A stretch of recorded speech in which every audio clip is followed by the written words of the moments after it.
ਸੰਕਲਪਾਂ ਨੂੰ ਤਿਆਗਣ ਵਿੱਚ ਹੀ ਲਾਭ ਹੈ। ਸਰਦਾਰ ਹਰੀ ਸਿੰਘ ਪੁੱਤਰ ਸਰਦਾਰ ਡੋਗਰ ਸਿੰਘ ਵਾਸੀ ਪਿੰਡ ਗੋਂਦਪੁਰ ਏਅਰ ਫੋਰਸ ਵਿੱਚ ਨੌਕਰੀ ਕਰਦੇ ਸਨ। ਜੁਲਾਈ 1975 ਈਸਵੀ ਵਿੱਚ ਥੋੜ੍ਹੇ ਦਿਨਾਂ ਦੀ ਛੁੱਟੀ ਲੈ ਕੇ ਪਰਿਵਾਰ ਨੂੰ ਮਿਲਣ ਵਾਸਤੇ ਆਪਣੇ ਪਿੰਡ ਗੋਂਦਪੁਰ ਆਏ।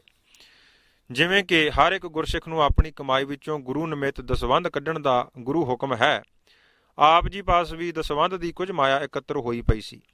ਆਪ ਦੇ ਮਨ ਵਿੱਚ ਵਿਚਾਰ ਬਣਿਆ ਕਿ ਰਾਮਪੁਰ ਖੇੜੇ ਗੁਰੂ ਘਰ ਦੀ ਸੇਵਾ ਚੱਲ ਰਹੀ ਹੈ, ਇਹ ਗੁਰੂ ਕੀ ਮਾਇਆ ਗੁਰੂ ਘਰ ਦੀ ਉਸਾਰੀ ਵਿੱਚ ਸਫਲੀ ਕਰੀਏ। ਆਪ ਜੀ ਦੇ ਖੇਤ ਵੀ ਗੁਰਦੁਆਰਾ ਸਾਹਿਬ ਜੀ ਦੇ ਨਜ਼ਦੀਕ ਹੀ ਸਨ। ਆਪ ਜੀ ਦਸਵੰਧ ਦੀ ਮਾਇਆ ਲੈ ਕੇ ਆਪਣੇ ਖੇਤਾਂ ਵਿੱਚ ਦੀ ਫੇਰਾ ਮਾਰਦੇ ਹੋਏ ਗੁਰਦੁਆਰਾ ਸਾਹਿਬ ਪੁੱਜ ਗਏ ਤੇ ਸੇਵਾਦਾਰ ਭਾਈ ਅਮਰ ਸਿੰਘ ਨੂੰ ਆਪ ਜੀ ਨੇ ਬਾਬਾ ਜੀ ਪ੍ਰਥਾਏ ਪੁੱਛਿਆ ਕਿ ਬਾਬਾ ਜੀ ਕਿੱਥੇ ਹਨ, ਮੈਂ ਉਹਨਾਂ ਨੂੰ ਜ਼ਰੂਰੀ ਮਿਲਣਾ ਹੈ।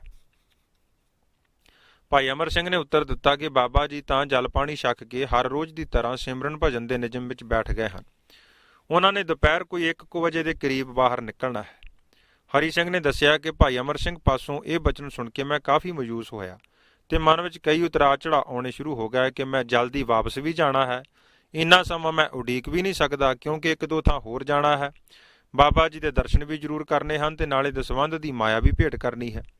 ਜੇ ਮੈਂ 1 ਵਜੇ ਤੱਕ ਬਾਬਾ ਜੀ ਨੂੰ ਉਡੀਕਾਂ ਤਾਂ 2 ਥਾਈਂ ਹੋਰ ਜਾ ਕੇ ਸ਼ਾਮ ਤੱਕ ਘਰ ਵਾਪਸ ਨਹੀਂ ਪੁੱਜ ਸਕਦਾ ਕਿਉਂਕਿ ਵਾਪਸ ਜਾਣ ਦੀ ਸਾਰੀ ਤਿਆਰੀ ਅਜੇ ਕਰਨੀ ਹੈ ਤੇ ਸਵੇਰੇ ਹੀ ਨੌਕਰੀ ਤੇ ਵਾਪਸ ਜਾਣ ਲਈ ਪਹਿਲੀ ਬੱਸ ਵੀ ਫੜਨੀ ਹੈ। ਇਹਨਾਂ ਵਿਚਾਰਾਂ ਦੀ ਉਧੇੜਪੁਣ ਪਿੱਛੋਂ ਆਪ ਨੇ ਭਾਈ ਅਮਰ ਸਿੰਘ ਨੂੰ ਫਿਰ ਕਿਹਾ ਕਿ ਤੁਸੀਂ ਬਾਬਾ ਜੀ ਨੂੰ ਆਵਾਜ਼ ਮਾਰ ਕੇ ਬੂਹਾ ਖੁਲਵਾ ਦੇਵੋ। ਭਾਈ ਅਮਰ ਸਿੰਘ ਨੇ ਉੱਤਰ ਦਿੱਤਾ ਕਿ ਭਾਵੇਂ ਕਿੰਨਾ ਵੀ ਜ਼ਰੂਰੀ ਕੰਮ ਹੋਵੇ, ਅਸੀਂ ਬਾਬਾ ਜੀ ਦੇ ਨਿਯਤ ਕੀਤੇ ਪ੍ਰੋਗਰਾਮ ਵਿੱਚ ਦਖਲ ਨਹੀਂ ਦੇਈਦਾ ਤੇ ਨਾ ਹੀ ਉਹ ਆਪਣਾ ਨਿਯਮ ਪੂਰੇ ਕੀਤੇ ਬਿਨਾਂ ਬਾਹਰ ਆਉਂਦੇ ਹਨ। ਸੋ ਆਪ ਜੀ ਠਹਿਰ ਜਾਵੋ, ਜਲ ਪਾਣੀ ਛਕੋ, 2 ਘੰਟੇ ਦਾ ਤਾਂ ਸਮਾਂ ਰਹਿੰਦਾ ਹੈ, ਉਡੀਕ ਕਰ ਲਵੋ ਜਾਂ ਫਿਰ ਮੁੜ ਕੇ ਵਾਪਸ ਆ ਜਾਣਾ। ਹਰੀ ਸਿੰਘ ਹੋਰਾਂ ਨੇ ਆਪਣੀ ਮਜਬੂਰੀ ਦੱਸੀ ਤੇ ਬਾਹਰੋਂ ਹੀ ਨਮਸਕਾਰ ਕਰਕੇ ਫਤਿਹ ਬੁਲਾ ਕੇ ਥੋੜ੍ਹੀ ਦੂਰ ਉਸ ਖੇਤ ਵਿੱਚ ਚਲੇ ਗਏ ਜਿੱਥੇ ਭਾਈ ਸੁਰਜੀਤ ਸਿੰਘ ਖੇਤ ਵਿੱਚ ਕਮਾਦ ਨੂੰ ਗੋਡੀ ਕਰ ਰਹੇ ਸਨ। ਸੁਰਜੀਤ ਸਿੰਘ ਜੀ ਨੂੰ ਵੀ ਸਾਹ ਹਰੀ ਸਿੰਘ ਨੇ ਆਪਣੇ ਮਨ ਵਿਚਲੀ ਗੱਲ ਦੁਹਰਾਈ ਤੇ ਆਪਣੀ ਮਜਬੂਰੀ ਦੱਸੀ ਕਿ ਮੁੜ ਕੇ ਪਤਾ ਨਹੀਂ ਕਿੰਨੇ ਮਹੀਨਿਆਂ ਪਿੱਛੋਂ ਛੁੱਟੀ ਮਿਲਣੀ ਹੈ, ਮੇਰੇ ਪਾਸ ਦਿਨ ਵੀ ਅੱਜ ਦਾ ਹੀ ਹੈ ਤੇ ਰੁਝੇਵੇਂ ਵੀ ਬਹੁਤ ਹਨ, ਮੈਂ ਬਾਬਾ ਜੀ ਨੂੰ ਮਿਲਣਾ ਵੀ ਜ਼ਰੂਰੀ ਹੈ। ਸੁਰਜੀਤ ਸਿੰਘ ਹੋਰਾਂ ਵੀ ਇਹੋ ਹੀ ਉੱਤਰ ਦਿੱਤਾ ਕਿ ਅਸੀਂ ਮਹਾਂਪੁਰਖਾਂ ਦੇ ਚੱਲ ਰਹੇ ਭਜਨ ਸਿਮਰਨ ਵਿੱਚ ਵਿਘਨ ਨਹੀਂ ਪਾ ਸਕਦੇ ਕਿਉਂਕਿ ਪਤਾ ਨਹੀਂ ਇਸ ਵੇਲੇ ਸਿਮਰਨ ਵਿੱਚ ਲੀਨ ਉਹਨਾਂ ਦੀ ਸੁਰਤ ਕਿਹੜੀ ਉੱਚੀ ਅਵਸਥਾ ਵਿੱਚ ਵਿਚਰ ਰਹੀ ਹੋਵੇ। ਸੋ ਅਸੀਂ ਆਪਣੀ ਗਰਜ ਦੀ ਖਾਤਰ ਆਵਾਜ਼ ਮਾਰ ਕੇ ਉਹਨਾਂ ਦੀ ਸੁਰਤ ਨੂੰ ਉਖੇੜ ਕੇ ਪਾਪ ਦੇ ਭਾਗੀ ਨਹੀਂ ਬਣਨਾ।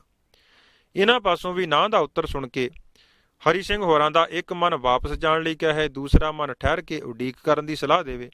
ਹਰੀ ਸਿੰਘ ਮੁੜ ਗੁਰਦੁਆਰਾ ਸਾਹਿਬ ਵਿਖੇ ਆ ਗਏ ਤੇ ਮੁੜ ਮਨ ਵਿੱਚ ਪਹਿਲੀਆਂ ਵਿਚਾਰਾਂ ਹੀ ਚੱਲੀ ਜਾਣ। ਮਨ ਵਿੱਚ ਇਹ ਵੀ ਪ੍ਰਬਲ ਇੱਛਾ ਸੀ ਕਿ ਬਾਬਾ ਜੀ ਜਾਣੀ ਜਾਣ ਹਨ, ਮੇਰੀ ਮਜਬੂਰੀ ਨੂੰ ਸਮਝਦੇ ਹੀ ਹੋਣਗੇ, ਕਿਰਪਾ ਕਰਕੇ ਛੰਨ ਦਾ ਬੂਹਾ ਖੋਲ੍ਹ ਦੇਣ ਤਾਂ ਚੰਗਾ ਹੈ, ਮੈਂ ਦਸਵੰਧ ਵੀ ਦੇ ਦੇਵਾਂ ਤੇ ਨਾਲੇ ਮੈਨੂੰ ਦਰਸ਼ਨ ਹੋ ਜਾਣਗੇ। ਇਹਨਾਂ ਵਿਚਾਰਾਂ ਵਿੱਚ ਘਿਰੇ ਹੋਏ ਆਪ ਜੀ ਹੇਠਾਂ ਗੁਰਦੁਆਰਾ ਸਾਹਿਬ ਦੇ ਬਰਾਂਡੇ ਵਿੱਚ ਬੈਠੇ ਸਨ। ਅਚਾਨਕ ਬਾਬਾ ਜੀ ਦੇ ਛੰਨ ਵਾਲੀ ਕਮਰੇ ਦਾ ਦਰਵਾਜ਼ਾ ਖੁੱਲ੍ਹਣ ਦੀ ਆਵਾਜ਼ ਆਈ ਜੋ ਹਰੀ ਸਿੰਘ ਨੇ ਵੀ ਸੁਣ ਲਈ। ਬਾਬਾ ਜੀ ਕਮਰੇ 'ਚੋਂ ਬਾਹਰ ਆ ਕੇ ਹੇਠਾਂ ਵੱਲ ਵੇਖਣ ਲੱਗੇ। ਅੱਗੋਂ ਭਾਈ ਹਰੀ ਸਿੰਘ ਨੇ ਆਪ ਜੀ ਨੂੰ ਜਾ ਫਤਿਹ ਬੁਲਾਈ ਤੇ ਦਸਵੰਧ ਦੀ ਮਾਇਆ ਗੁਰਦੁਆਰਾ ਸਾਹਿਬ ਦੀ ਸੇਵਾ ਲਈ ਭੇਟਾ ਕੀਤੀ।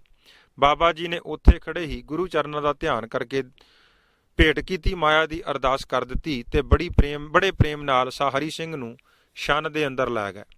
ਹਰੀ ਸਿੰਘ ਹੋਰਾਂ ਨੂੰ ਸੰਬੋਧਨ ਕਰਕੇ ਬਾਬਾ ਜੀ ਨੇ ਕਿਹਾ, ਦੇਖੋ ਹਰੀ ਸਿੰਘ ਜੀ, ਅਸੀਂ ਗੁਰੂ ਮਿਹਰ ਨਾਲ ਬੜੇ ਆਨੰਦੀ ਰਸ ਵਿੱਚ ਸਿਮਰਨ ਲੀਨ ਸਾਂ, ਪਰ ਜਦੋਂ ਦੇ ਤੁਸੀਂ ਆਏ ਹੋ ਤੁਹਾਡੀ ਦਸਵੰਧ ਦੀ ਮਾਇਆ ਦੇਣ ਦੀ ਭਾਵਨਾ ਤੇ ਵਾਪਸ ਜਾਣ ਦੀ ਕਾਹਲੀ ਕਾਰਨ ਤੁਹਾਡੇ ਮਨ ਦੀਆਂ ਭਾਵਨਾਵਾਂ ਸਾਡੇ ਸਿਮਰਨ ਵਿੱਚ ਵਿਘਨਕਾਰੀ ਬਣ ਰਹੀਆਂ ਸਨ।